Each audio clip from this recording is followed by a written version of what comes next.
Hello, আমি আম্মি বলছি। আজকে আমি তোমাদের যে গল্পটা পড়াবো তার নাম হচ্ছে একটি তুলসী গাছের কাহিনী। লেখক হচ্ছেন ওয়ালিউল্লাহ।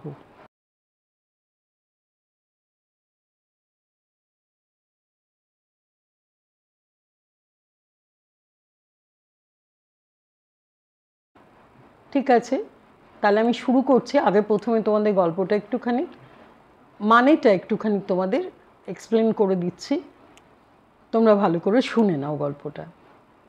আচ্ছা, একটি তুলসী গাছের কাহিনী। প্রথম লেখক পরিচিতিটা একটু দিয়ে দিই। লেখকের নাম হচ্ছে সৈয়দ ওয়ালিউল্লাহ। তিনি বাংলাদেশের একজন প্রথম সারির লেখক। তার জন্ম হচ্ছে 1922 খ্রিস্টাব্দের 15ই আগস্ট বাংলাদেশের নোয়াখালীতে। তিনি বাংলাদেশের জেলা শাসক ছিলেন।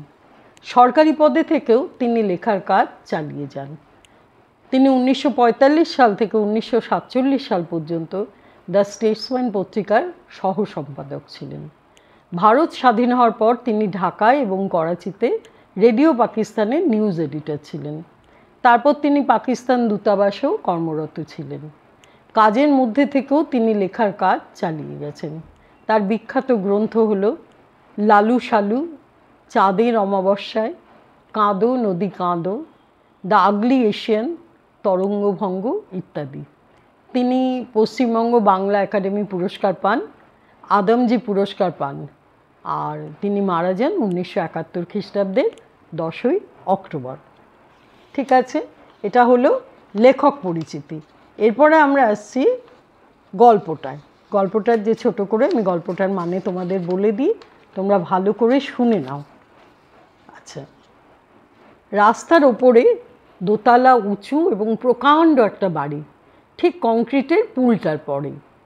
বাড়ির সামনে জায়গা না থাকলেও ভেতর দিকে আছে অনেকটা জায়গা, বড় উঠোন, আম জাম কাঁঠাল গাছে একদম ভরা অনেকটা জায়গা। এদের মধ্যে মতিন বলে একজন, মতিনের খুব বাগানের শখ, কিন্তু জায়গা জমি না থাকায় সে শখ পরিপূর্ণতা পায়নি। অনেক ভাবনা ছিল যে একটা যদি সে জায়গা পায় তাহলে সেখানে সে বাগান করবে। বাগানে বসে বেতের চেয়ার বা ডেক চেয়ারে বসে গল্প করার ইচ্ছে ছিল বন্ধুদের সাথে। আর আমজাদের ছিল হুঁকো টানার অভ্যাস, সেও নয় ওখানে বসে হুঁকো খেত। কাদের হচ্ছে গল্পপ্রেমিক, এভাবেই একসাথে বসেই তারা সন্ধ্যাবেলা উপভোগ করতে পারত। মতিনরা যুদ্ধ ছাড়াই ওই বাড়িটা দখল করেছে। দেশভাগের পর তারা যখন আশ্রয়ের খোঁজ করছিল তখন হঠাৎ এই তালাবন্ধ বাড়িটা, এই দোতলা বাড়িটা তাদের চোখে পড়ে। তো মালিক দেশ থেকে পালিয়ে গেছে, তাই তালা ভেঙে এ বাড়িটা দখল নেয় তারা। তখন কী হয়েছিল, তখন তো দেশ ভাগ হয়ে যাচ্ছে, হয়তো হিন্দুরাই ছিল এখানে, এবং তারা কী করেছে, দেশ ভাগের পরে তারা যথারীতি দেশ ছেড়ে অন্য দেশে চলে যেতে বাধ্য হয়েছে, কিন্তু বাড়িটাতে তালা আটকে রেখে গেছিল। তো আবার তেমনি সেইভাবেই মতিনরা আবার ছিল কলকাতার দিকে, তারাও আবার চলে এসছে দেশ ভাগের পরে বাংলাদেশে। বাংলাদেশ না, তখন ওটাকে তো ঠিক বাংলাদেশ বলতো না, তখন ওটা পাকিস্তান ছিল। তো সেখানে এসছে, তারা চারদিক খুঁজে খুঁজে বেড়াচ্ছে, হঠাৎ তাকিয়ে দেখে একটা তালাবন্ধ বাড়ি। এটা খুব সুন্দর দোতলা তালাবন্ধ বাড়ি দেখে তারা তালা ভেঙে বাড়িটার দখল নেয়। এরকম খালি বাড়ির খবর পেয়ে বহু আশ্রয়প্রার্থীদের ভিড় জমতে থাকে, কিন্তু সব জায়গায় দখল হয়ে যাওয়ায় তারা হতাশ হয়ে পড়ে। যারা বাড়িটা দখল করেছে তারা ওদের প্রতি সমবেদনা জানায়।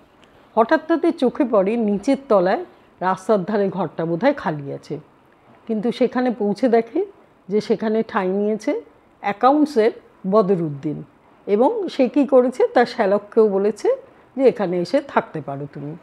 বাড়ি দখলের খবর পেয়ে পুলিশ চলে আসে। প্রথমে তো দখলকারীরা ভাবে যে বোধহয় গৃহকর্তাই ফিরে এসেছে, যে বাড়ির মালিক সেই বোধহয় ফিরে এসেছে, কিন্তু পরে বুঝতে পারে যে যারা এই বাড়িতে স্থান পায়নি তারাই পুলিশে খবর দিয়েছে। দখলদারেরা প্রতিবাদ করে, তারা কাতরভাবে অনুনয় বিনয় করে। ইন্সপেক্টর ফিরে গিয়ে এমন এক জটিল রিপোর্ট দেয় যা উপরওয়ালার বোধগম্য হয় না।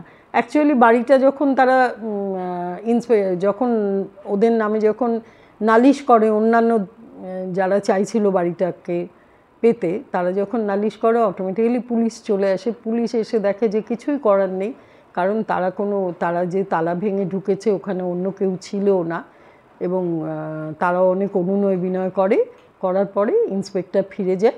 গিয়ে আর কী করবে, যা হোক তা হোক করে একটা রিপোর্ট দেয়, যে এই রিপোর্টে ফাইলটাও চাপা পড়ে যায়। এছাড়াও দেশভাগের ফলে বাড়ি দখল করার জন্য কোনো আইনও কারো জানা ছিল না, কারণ দেশভাগটা তো প্রথম হয়েছে, সুতরাং এই ধরনের কোনো আইন তখন কারো জানা ছিল না। অর্থাৎ বাড়ি দখল করলে কি হতে পারে, কি শাস্তি হতে পারে, কেউ কিন্তু সেটা জানতো না। পুলিশ চলে যাওয়ার পর সকলেই খুব আনন্দ করতে লাগলো। এরকম সুন্দর আলো বাতাসযুক্ত ঝকঝকে তকতকে বাড়িতে তারা কোনো দিনই ছিল না। সকলেই জীবনযাপন করতো কোনো রকমে অস্বাস্থ্যকর পরিবেশে। এই নতুন বাড়িতে তাদের অনেকেরই স্বাস্থ্যের অল্প উন্নতি হতে লাগলো, কারণ হচ্ছে বাড়িটা খুব খোলামেলা, সেই জন্যে চারদিক থেকে আলো হাওয়া আসতো, তারা বুক ভরে নিঃশ্বাস নিতে পারত। এই আনন্দঘন পরিবেশে তারা 1 সপ্তাহ ধরে মোগলাইখানা খেতে লাগলো। তাহলে বুঝতে পারছো যে পুলিশ যেই চলে গেল, ওরা বুঝতে পারলো যে আর আমাদের কোনো অসুবিধা হবে না। আর বাড়িটার চারদিক এতটা খোলামেলা, গাছগাছালি সব কিছু থাকাতে তাদের খুব ভালো লাগতে লাগলো। কারণ তারা যখন কলকাতায় ছিল তারা কিন্তু এই ধরনের কোনো বাড়িতে থাকতো না, তারা খুব অস্বাস্থ্যকর পরিবেশে থাকতো। তো এখানে সেই স্বাস্থ্যকর পরিবেশে থাকায় তাদের অল্প উন্নতিও হলো, স্বাস্থ্যেরও অল্প উন্নতি হলো, আর তারা বুক ভরে নিঃশ্বাস নিতে পারলো। আর 1 সপ্তাহ ধরে মোগলাইখানা খেতে লাগলো। হঠাৎ একদিন বাড়ির রান্নাঘরের পেছনে মঞ্চের ওপর একটা তুলসী গাছ দেখা গেল। ওরা যাতায়াত করতে করতে দেখলো, আরে মঞ্চের উপর একটা তুলসী গাছ আছে।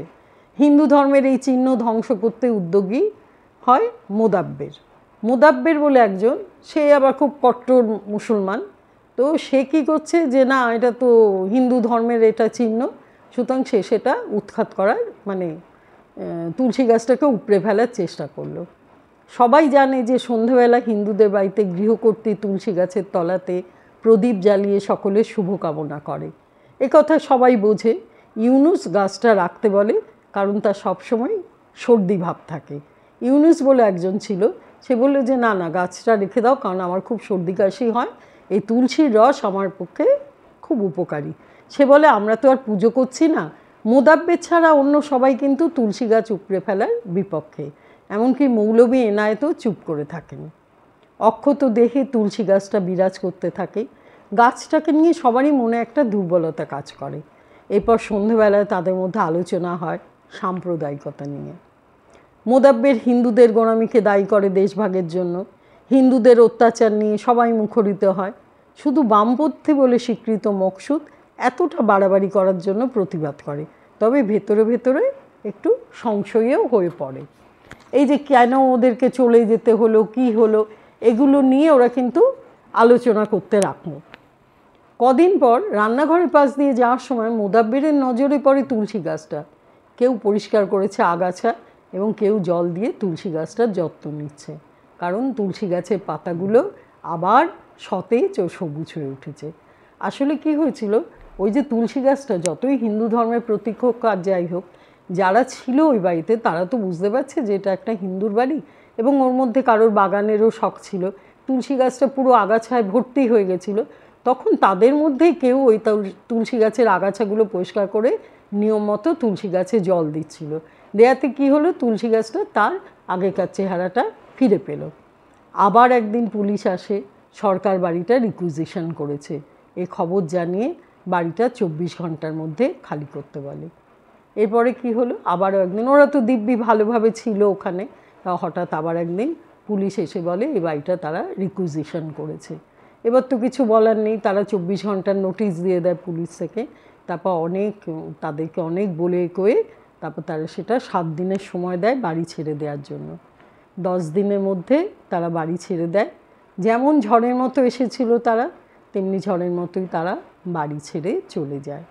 উঠোনের শেষে থাকা তুলসী গাছটা আবার আগের মতো বিবর্ণ হয়ে পড়ে। পুলিশ বাড়ি ছাড়তে বলার পর থেকেই কেউ আর তুলসী গাছের গোড়ায় জল দেয়নি, কেউ আর তার কথা মনে রাখেনি। তো এটাই হলো গল্পটা।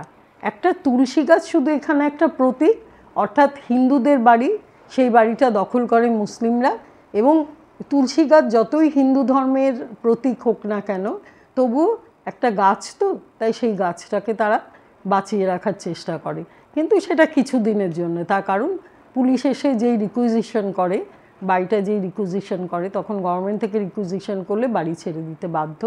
আবারও তারা চলে যায়, অর্থাৎ ঝড়ের বেগে যেমন তারা এসেছিল তেমনি ঝড়ের বেগে তারা চলে যায়, এবং সুন্দর সতেজ তুলসী গাছটা আবার বিবর্ণ হয়ে পড়ে। আর যখন তারা বাড়ি ছেড়ে যাবে তখন কিন্তু কেউ আর তুলসী গাছের দিকে তাকায়নি, কারোর আর তুলসী গাছের গোড়ায়ও জল দেয়নি, কেউ আর তার কথা মনেও রাখেনি। এটা হলো দেশভাগকে নিয়ে। দেশভাগের পরে দু দেশের মানুষেরই, তারা তো সবাই উদ্বাস্তু হয়ে যায়, তাদের যে কী অবস্থাটা হয়েছিল সেই অবস্থাটার বর্ণনা দেন সৈয়দ ওয়ালিউল্লাহ। হ্যাঁ, এটাই হচ্ছে গল্পটা। তোমরা এই গল্পটা, মূল গল্পটা তোমরা পড়ে নেবে, তাহলে কোনো জায়গা থেকে যখন এক্সপ্লেনেশন, ব্যাখ্যা লিখতে হবে বা কোয়েশ্চেনের আনসার লিখতে হবে, তখন তোমরা বুঝতে পারবে। খুব ছোট্ট গল্প, খুব সাদামাটা গল্প, এই গল্পটা একটু পড়ে নিও। ঠিক আছে, তাহলে আজকের মতো আসছি, ভালো থেকো তোমরা।